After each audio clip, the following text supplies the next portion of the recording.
El presidente de Francia, Emmanuel Macron, llamó a refundar Europa para que todos los países de la Unión Europea actúen como un gran bloque y así poder resolver los problemas de inmigración y seguridad, además de lograr un mercado común que sea más fuerte.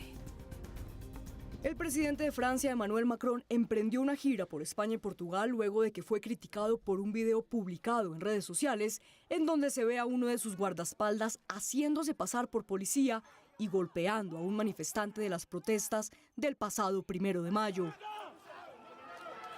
Luego de reunirse con el presidente de España, Pedro Sánchez, viajó a Portugal, en donde fue recibido por el primer ministro luso, António Costa. Durante el conversatorio entre Macron y Costa, el presidente galo llamó a refundar Europa. Con respecto al riesgo de inmigración, necesitamos un enfoque europeo, porque Europa no es una isla y los países europeos no son islas uno del otro. Podemos volver a esto con más detalles si desean, pero una política común para los países de tránsito y países de origen, una política común para proteger las fronteras europeas y una política común de solidaridad dentro de nuestras fronteras es necesaria. Macron, quien el mes pasado criticó al ministro del Interior de Italia, Matteo Salvini, por negar la llegada de una embarcación con cerca de 630 inmigrantes a tierra italiana, advirtió de su política nacionalista.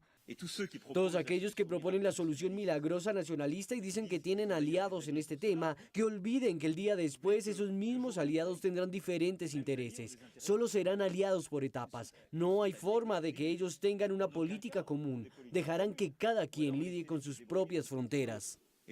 En mayo del próximo año, el Parlamento de la Unión Europea tendrá elecciones y quienes sean elegidos presidirán la Unión Europea por los próximos 5 años.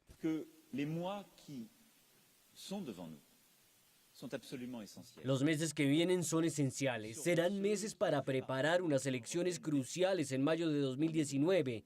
Serán cruciales porque habrá que organizar el Parlamento Europeo, pero también la mayoría de las instituciones europeas serán reestructuradas luego de las elecciones. En los próximos 5 años, el futuro de Europa está en juego. Dans les 5 années qui viennent, se joue le destin de notre Europe. El primer ministro portugués apoyó el llamado del presidente galo, complementando que la seguridad es también un tema de suma importancia entre los ciudadanos europeos, el cual debe ser tratado por el Parlamento Europeo. Todos los grandes retos que nuestra sociedad enfrenta estos días, todos necesitan de una Europa fortalecida, más unida y con más solidaridad. La gente tiene miedo y nosotros debemos combatir esos miedos. Ellos tienen miedo del terrorismo y de las amenazas externas. Una Europa con la mejor policía y servicios de información es una Europa mejor posicionada para defender a sus ciudadanos en contra de las amenazas terroristas. Al final del conversatorio, el jefe de gobierno español, Pedro Sánchez, se unió a Macron y Costa para participar en una cumbre de cooperación energética entre los 3 países. Y buscamos hoy aquí en Red Más Internacional entender un poco mejor pues cuál es esa propuesta que hoy lanza y pone sobre la mesa el presidente Emmanuel Macron. Para eso saludamos a nuestro invitado, Rafael Piñeros, internacionalista, profesor de la Universidad Externado de Colombia. Rafael, qué bueno volver a verlo, bienvenido. Muchas gracias, Pablo, por la invitación. Bueno, esto de refundar Europa suena como muy grande, suena como muy ambicioso. ¿Exactamente a qué se refiere el presidente Macron? Digamos que después de la crisis económica y financiera del 2010 que azotó tan fuerte a algunos países del sur de Europa, es decir, a Portugal, a España, Italia y el caso de Grecia, que fue emblemático por la crisis y su negativa a pagar, Europa necesita no solo una serie de reformas para enfrentar las crisis económicas y financieras del futuro, sino también para otra serie de elementos relacionados con el proceso de integración. Recuerde usted que va a salir Reino Unido.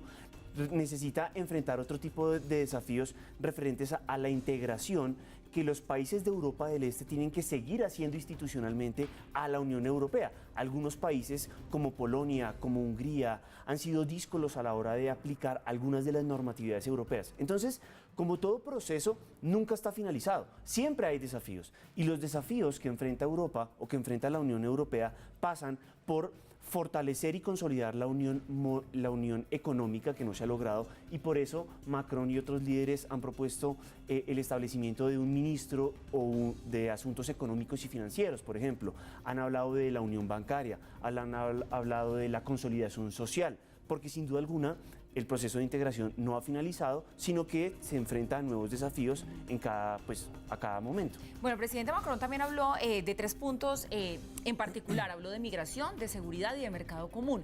¿Cuál de estos 3 aspectos debería priorizarse? Aunque uno también puede intuir que están como relacionados, pero ¿cuál es el que deberían atacar primero o ir a por él primero?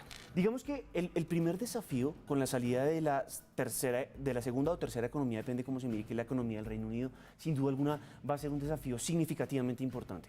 ¿Por qué? Porque ningún país lo había hecho y porque Inglaterra ha venido aplicando la normativa europea durante los últimos 20 años y ahora la negociación implica si va a continuar con las reglas del mercado que tiene que cumplir o si por el contrario va a establecer unas nuevas. Entonces yo creo que ese es un desafío importante. Inglaterra era un donante pleno y recibía muy poco por parte de la Unión. Entonces hay menos recursos para atender a una población que lo sigue necesitando. ¿Sí me hago entender? En segundo lugar, el tema de la migración ha sido un tema recurrente en los últimos años, especialmente por la relación que hay con los hechos de terrorismo. ¿Listo? Pero ¿qué pasa? En los últimos 10 años los países europeos han sido muy reticentes a gastar en seguridad y defensa. ¿Por qué? Porque tenían que enfrentar poblaciones en paro, tenían que enfrentar un desempleo creciente y usted no enfrenta el desempleo gastando en seguridad. Pero el entorno ha cambiado, tanto local como internacional. Hoy los países europeos crecen, hoy los países puede que tengan una mayor disponibilidad y hay un aliado importante que se lo exige, que se lo pide, y es los Estados Unidos. Las cumbres de la OTAN, las cumbres de seguridad y defensa también le dicen, oiga, si usted no quiere tener problemas de terrorismo, tiene que incrementar los dineros o los recursos destinados a la seguridad y la defensa. En promedio los estados europeos gastan muy poco, aproximadamente el 1.6% del PIB se va a seguridad y defensa. Hablaban de aumentarlo al 2% en la cumbre de Bruselas de hace 15 días con Donald Trump.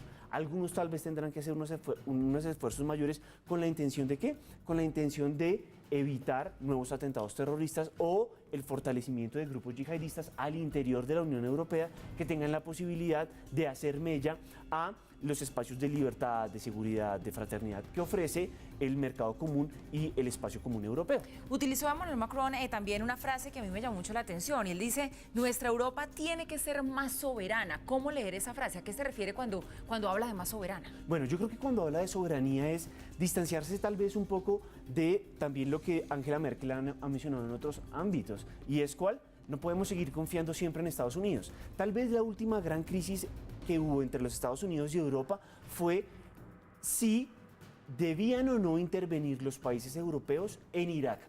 ¿Quiénes siguieron a Estados Unidos en ese momento? Reino Unido y España. ¿Quiénes se opusieron? Se opuso Alemania y se opuso Francia.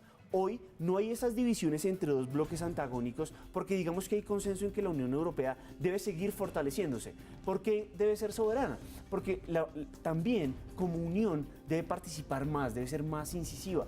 La Unión Europea es el bloque, el mercado común más grande que hay a nivel mundial. Sí, pero tiene pocos acuerdos comerciales firmados. Canadá, con Japón lo acaban de terminar, con Estados Unidos fracasó. Hay uno con Mercosur muy incipiente que no se ha desarrollado. Entonces, participar más también significa que pueda tomar de una manera más autónoma decisiones, pero se enfrenta a un desafío importante y es que los estados tienen el último resorte en ciertas decisiones. ¿En cuáles?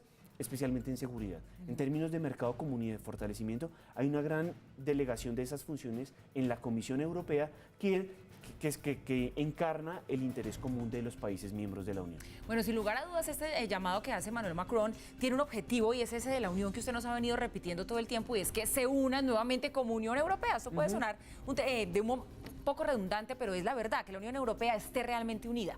¿Cómo están hoy? ¿Están frágiles? Porque lo del referendo de Cataluña, que finalmente no resultó, pues hizo algo de mella. El Brexit, que sí se consolidó, que sí se consumó. Uno ve que cuando hablan de qué hacer con la migración, cada uno de los países tira para su lado. El uno quiere eso, el uno quiere lo otro. ¿Cómo está realmente esa unión de la Unión Europea?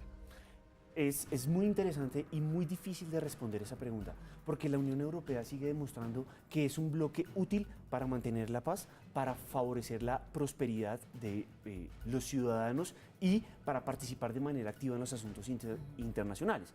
¿Cuáles son sus desafíos? Los que usted plantea. Desafíos todavía relacionados con la superación de la crisis migratoria.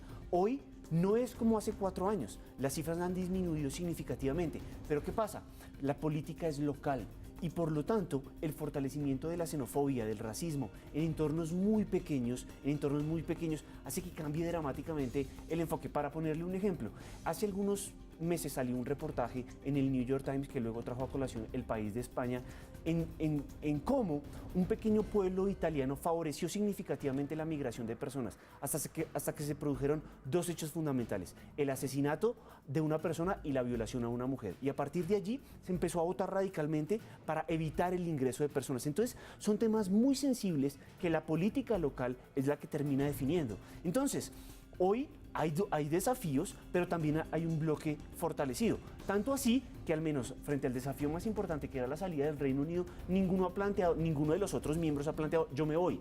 Tanto así que, a pesar de que hay problemas de migración, xenofobia, tal vez racismo y rechazo, también es cierto que se siguen recibiendo migrantes, menos que antes, es cierto, tal vez de una manera mucho más controlada, es cierto, pero tampoco se han cerrado completamente las fronteras. Entonces, ¿cómo verlo? Es un juego que se mueve de una manera muy tenue, muy débil. A veces son pequeños cambios y pequeñas coyunturas lo que hace que se vea de manera negativa, y en el largo trasegar yo creo que la Unión Europea sigue siendo un proyecto muy sólido que ha demostrado que es útil para asegurar la paz y el bienestar de las personas. Rafael, pero muy rápidamente, porque tenemos ya que irnos a la pausa, ¿es Emmanuel Macron el líder para encabezar ese proceso y ese proyecto de refundarse?